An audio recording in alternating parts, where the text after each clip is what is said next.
Man like Lil Will. Ladies and gentlemen, good morning. J'espère que vous allez bien, que vous êtes en forme. Je vais couper ça tout de suite parce que Drake ne rigole absolument pas avec le copyright. J'espère que vous êtes posés et que vous êtes prêts à me supporter pour cette nouvelle vidéo. Aujourd'hui, vidéo très spontanée. On va parler de plein de petits trucs qui me concernent, tout simplement pour que tu apprennes à me connaître un petit peu plus et que tu vois qui s'adresse à toi derrière cette caméra. Il y a peut-être des points que si tu me suis vraiment genre sur Instagram ou sur YouTube ou quoi, t'as peut-être pu notice entre guillemets. Mais il y a des trucs très personnels et des trucs que j'ai absolument jamais dit ni en interview ni n'importe où. Donc let's go. Il y a des trucs qui sont quand même très hard. Du coup il y a un point en particulier, je sais pas si je vais vous le raconter parce que je sais pas légalement où ça me situe. Bref, on attaque. Il y a vraiment de tout et n'importe quoi. Il y a ma vie personnelle, sentimentale, des trucs qui ont rien à voir, du taf, bref, il y a plein de trucs. Let's get straight into it. Point numéro 1, j'ai été pendant 6 ans consécutifs en couple. Waouh, 6 ans, c'est beaucoup. De mes 14 à mes 20 ans, je crois que j'ai dû avoir au maximum 2 mois et demi, 3 mois de gap, grand max, entre deux relations. Et en fait, j'ai enchaîné 4 vraies grosses relations de quasiment 1 an et demi chacune, d'affilée comme ça. Au final, quand on les cumule, ça fait 6 ans. Du coup, point numéro 1 bis, je ne sais absolument pas draguer. Genre, vraiment. Si des mesdames regardent cette vidéo et qu'un jour, genre, on se croise et pensez que je vous drague, vous allez vite vous en rendre compte parce que je vais bégayer, parce que je sais pas parler, parce que je sais pas quoi dire et parce que j'ai jamais eu vraiment l'occasion durant mes 6 ans de pseudo-couple consécutifs, les quelques gaps qu'il y a eu au milieu. Du coup voilà, je suis un noob mais genre là. Point numéro 2, je suis un ancien geek, mais genre vraiment, on m'a offert une Play, je crois que c'est mon papa qui m'a offert ça genre en 5ème, c'était le pire truc à faire au monde. J'étais un super bon étudiant jusqu'à là, et là j'ai découvert le premier jeu auquel j'ai joué, c'était Assassin's Creed, je crois qu'il s'appelait Révolution, et attention, ça a changé ma vie, mais genre attention, genre vraiment, voilà, au même stade que le postillon qui vient de partir. Attention, j'ai vraiment découvert un monde parallèle, genre je savais pas que ça existait, genre des jeux où si propre, tu faisais ce que tu veux, t'étais libre et tout. Et tu sais, à l'époque où nous on était adolescents, enfin moi j'étais adolescent du moins, on pouvait rien faire. Enfin moi je sais que je pouvais rien faire. Tout ce que tu fais dans un jeu vidéo, tu peux pas le faire. Sans parler de tuer des gens et de faire n'importe quoi comme dans GTA, mais juste de te balader, de faire plein de trucs tout simplement parce que t'es un gamin, tu vois. Et en fait j'ai découvert cette pseudo-liberté là dans les jeux vidéo et ça m'a fasciné. Et du coup bah je suis littéralement devenu addict. Et donc après Assassin's Creed, je suis parti sur les, on appelle ça les MMO, les MMORPG, je sais plus, les geeks, vous avez le droit de me dire. Il me semble que c'est un MMO, tous les jeux de tir genre Call of.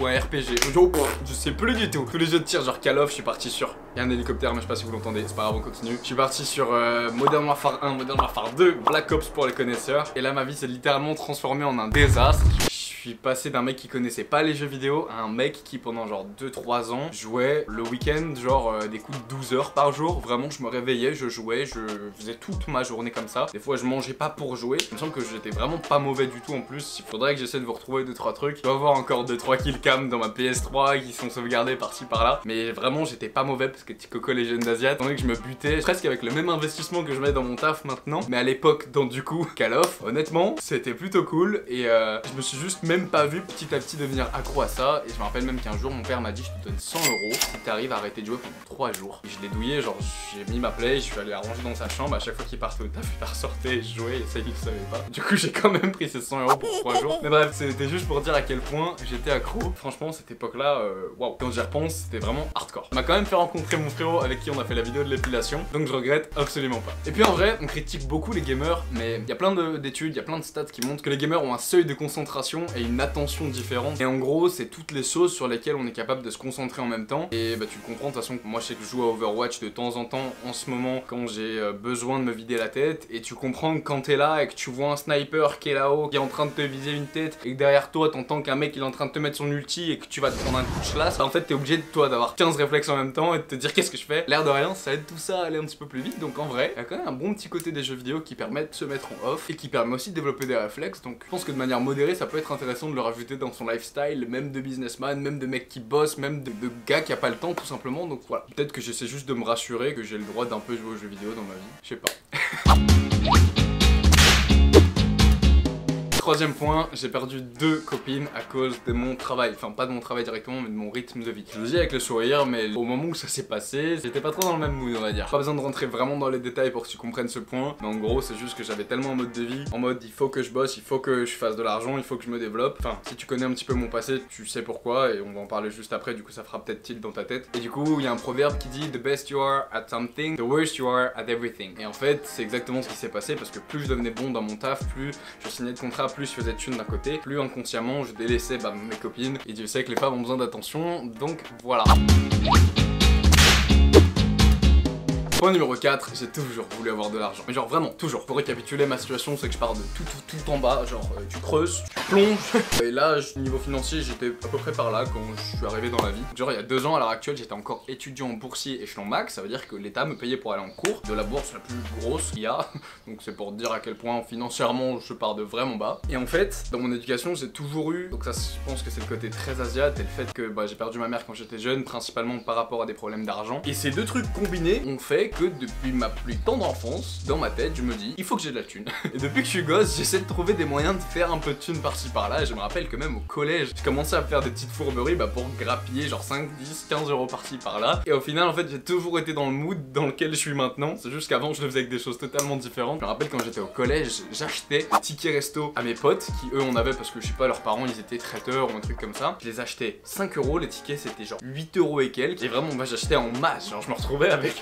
Du coup, t'achètes pour 50 euros, tu te retrouves avec 86 euros de ticket resto. Bref, je grattais 30 balles par-ci, par-là. Juste après au lycée, j'avais commencé à acheter des chaussures et à les revendre au lycée. J'étais genre un reseller. Je débarquais, j'ouvrais mon sac, il y avait genre des Jordan, des Yeezy, il y avait plein de trucs et je les vendais à mes potes. Je margeais, je me faisais un petit peu de thune comme ça. Et j'ai vraiment toujours eu ce mood là vis-à-vis de la thune. J'ai toujours su qu'il fallait que je me bouge. Qu'il fallait faire des thunes en fait, tout simplement. Et du coup, juste après ça, j'ai commencé à développer un vrai travail entre guillemets. Donc j'étais très jeune, j'avais genre 14-15 ans. Mais étant donné que j'étais ceinture noire de Kung Fu, j'ai commencé à faire du coaching. Je me suis d'ailleurs beaucoup fait clasher pour ça sur les réseaux parce que les gens ont pas compris que quand je disais ça, c'était pas vis-à-vis de genre coach sportif, muscle et tout ça où t'as besoin d'un diplôme pour encadrer. Là, c'était du coaching genre d'arts martiaux. Du coup, je le faisais dans ma salle familiale parce que mon grand-père est grand maître, mon père est maître et on a un dojo. Donc en fait, j'entraînais juste des élèves du club dans mon dojo, mais je prenais de la thune pour ça et c'est cool. C'est ce qui m'a fait débuter un petit peu toute cette vie de coach entre guillemets qui m'a donné envie par la suite de devenir un vrai coach avec un vrai diplôme. Enfin, du coup, 2, donc Bayesian Bodybuilding que j'ai passé et le 2 ce que je suis encore en train de valider après 4 ans parce que je fais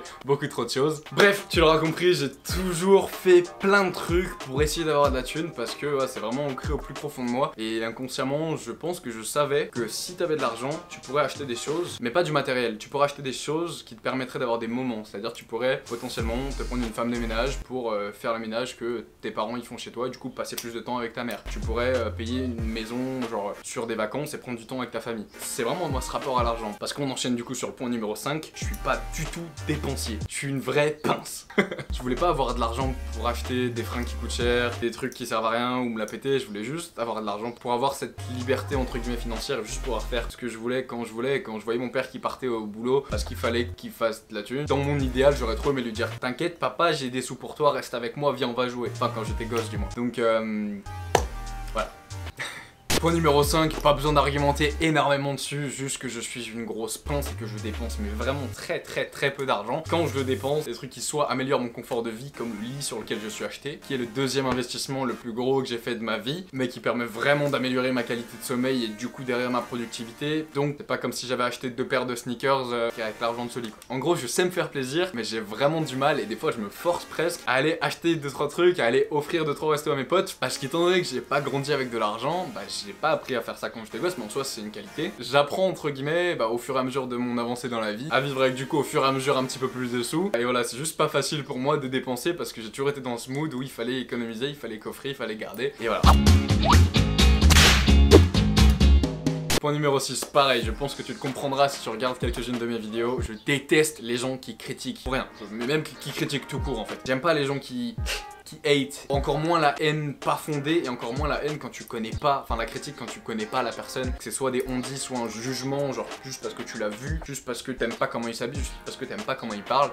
Donc je dis pas je suis pas parfait. Et quelques personnes avec qui juste énergétiquement, genre quand elles rentrent dans la salle ça passe pas, mais vraiment j'essaie d'être super ouvert et de pas juger une personne vis-à-vis des échos qu'on entend sur elle. Et j'ai vraiment pas toujours été comme ça. Du coup maintenant, depuis que je suis dans ce mood là, je me rends compte que les gens ont énormément de qualités comme de défauts, mais si on se concentre sur leurs qualités, on va principalement voir que ça. Point numéro 7, j'ai passé 3 fois le permis, sa mère.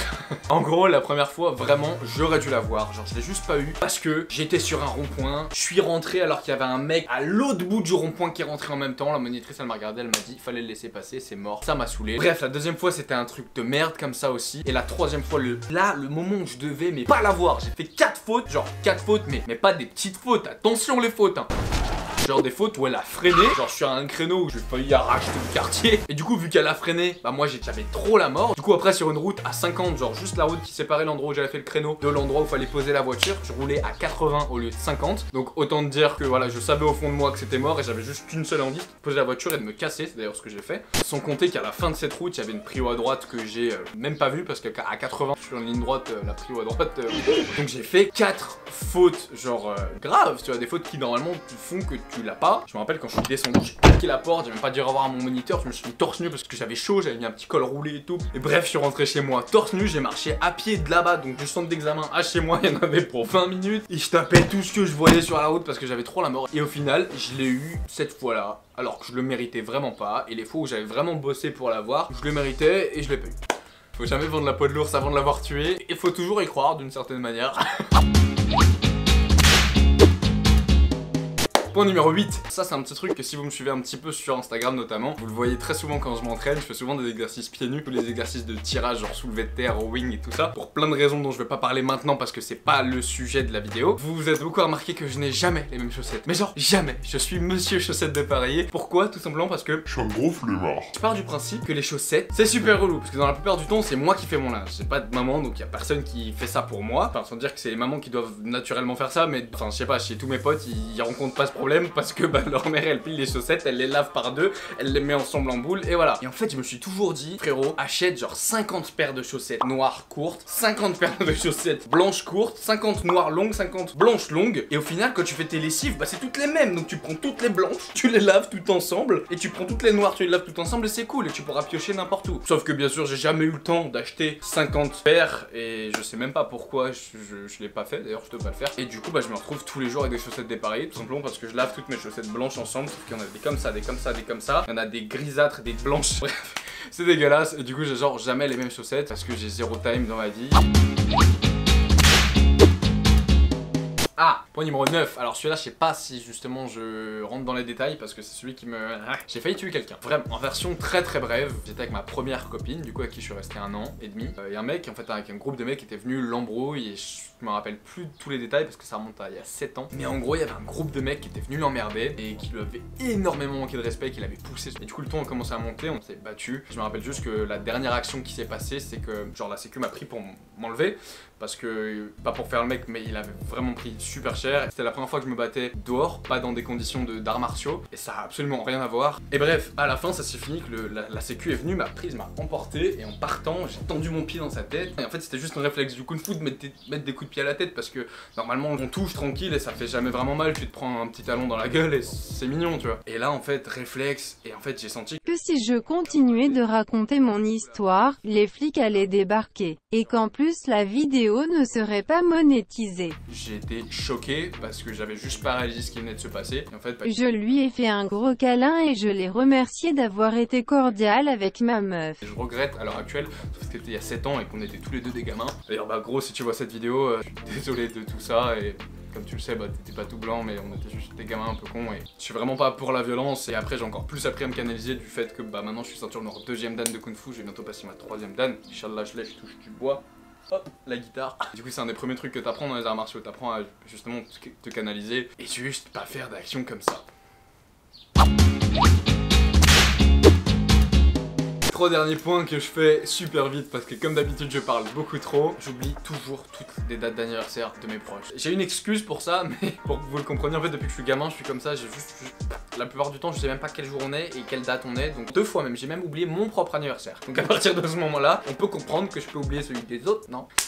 Non, donc je sais que c'est pas trop une excuse. Si je devais me justifier, je devrais juste dire que pour moi les vrais potes c'est pas ceux qui t'envoient un message à ton anniversaire ou à ta fête, c'est ceux qui sont là quand t'en as besoin, c'est ceux qui sont là quand tu les appelles à 3 h du mat que tu leur dis gros je suis pas bien, le gars il débarque et c'est tout, et c'est les gens qui sont là pour toi tout simplement. Moi j'estime avoir toujours été là pour mes vrais potes, toujours été là pour ma famille quand il y avait besoin. S'il vous plaît les gars de mon entourage, si vous voyez cette vidéo, voilà, vous savez que je suis pas le mec le plus ponctuel, que je suis en plus tout le temps en retard à nos rendez-vous et tout, mais vous savez que je vous aime et vous savez que je suis là si vous avez besoin de moi. Donc voilà, c'est un peu ma justification vis-à-vis du fait que j'oublie toujours tout. Pouce bleu si tu penses que c'est cohérent. Non mais les gars, on est d'accord, genre dites-moi dans les commentaires, c'est date d'anniversaire, genre c'est horrible, les fêtes, on s'en bat les couilles. Qui a déjà été content de voir bonne fête? Personne. Non mais... Je déteste sortir pour sortir. Je suis le genre de mec qui ne sort jamais en boîte quasiment, enfin très peu, et si ça m'arrive peut-être une fois dans le mois ou quoi. Ah bah tiens. C'est moi Simba le roi du royaume animal. C'est donc ta partie en plus, c'est le moment où je parle de toi. Mon cousin est DJ, donc de temps en temps je passe le voir, je passe voir ses sets et c'est cool. Mais j'aime pas sortir pour sortir, en fait je sais pas, genre je préfère tellement une soirée posée avec tes potes genre là, tu vois. Pause, tu parles, tu chill, tu parles de trucs profonds. Plus que tu vas te coller et passer du temps avec des gens que tu connais pas. C'est bien de découvrir des gens, mais moi dans ma tête, avant de découvrir des gens et de donner de ton temps à des gens que tu connais pas, il y a peut-être du temps à accorder aux gens que tu connais et aux gens qui comptent déjà pour toi, tu vois. Moi dans ma tête ça se passe un peu comme ça, et je sors très peu, bon quand je sors bien comme il faut, et je suis pas fan des boîtes de nuit, des bars et tout ça, genre de sortir pour sortir. À moins que je sois vraiment avec une équipe géniale et qu'il y ait des sujets de conversation qui soient trop propres, ou que tu vois qu'on soit dans ce mood un petit peu plus profond que juste yo, on sort, on est bagasse, tout va bien, c'est super, c'est génial, tu vois. En mode showing off, tu vois. Dernier point, je me suis fait racketter quand j'avais 13 ans et ça a littéralement marqué ma vie. Merci les gars de m'avoir fait ça du coup à 13 ans. J'étais là avec mon petit casque Beats et tout. Je suis entré dans le C13, c'était à Grange Blanche, donc la base de Lyon pour les gars qui s'y connaissent. Qu'est-ce que tu veux? On mange. Je mange pas moi, Quoi, tu j'ai pas manges le temps de manger moi. Point numéro 12, j'aime pas manger. Non, je mange pas, frère. Je suis rentré dans le C13 et je me suis tout simplement fait racketter par genre 6 gars qui étaient énormes, qui étaient trop costauds et contre qui j'aurais rien pu faire. En gros, technique de subtilisation, on m'a pris mon casque, m'a dit ouais, je peux écouter, machin, le mec qui s'est barré, ses potes ils sont mis devant moi et je lui dis ouais. Tu feras gaffe, hein, il faut l'éteindre un peu. Voilà. Triste histoire. Mais vraiment ça m'a énormément appris parce que c'était un des premiers trucs de valeur que j'avais sur moi. En plus c'était mon frérot qui me l'avait prêté. Et en fait je me suis juré que ça n'arriverait plus jamais. Et du coup bah après de genre 13 ans à 17 ans, tout ce qui a rythmé ma vie c'était des arts martiaux. Et je m'entraînais dans le but de casser toutes les articulations des gars qui me feraient ça la prochaine fois. Donc ça s'est plus jamais arrivé. Bah ouais, du coup c'est cool parce que c'est ce qui m'a vraiment donné envie de me mettre à 100% dans les arts martiaux et de passer beaucoup de temps bah, du coup, dans le dojo avec mon papa et tout. Et l'air de rien je pense que c'est cool qu'il nous arrive des conneries comme ça quand on grandit parce que ça nous aide à devenir qui on a envie de devenir tout simplement, et à devenir plus fort mentalement, physiquement et plein de trucs. Parce que nous les humains on est très cons et pour qu'on apprenne quelque chose il faut qu'il y ait une souffrance quelque part. Donc voilà, c'était une douzaine de points sur moi que tu ne sais pas. J'espère que cette vidéo t'a fait plaisir. J'ai encore plein de trucs comme ça, plein d'anecdotes à te raconter ou quoi. Et j'essaye en plus de faire bref. Toi tu le vois pas maintenant parce que la vidéo est montée, mais moi là je me retiens de dire des trucs parce que naturellement je parle beaucoup et que j'ai vraiment envie de te donner tous les détails de plein de trucs. Mais bah pour le format YouTube c'est un petit peu chiant quand les vidéos elles font genre 30-40 minutes. Donc j'essaie de... Mais peut-être qu'en vrai t'aimerais avoir plus de détails. Donc n'hésite pas à me dire dans les commentaires si ce type de vidéo t'a plu. Je pense que je pourrais facilement te faire une partie 2 de l'exacte même vidéo, tout simplement parce que j'ai beaucoup de choses à raconter. Donc n'hésite pas si t'as kiffé. Ladies and gentlemen, passez une bonne journée, bonne soirée, je vous aime. Je vous envoie des good vibes. Enjoy!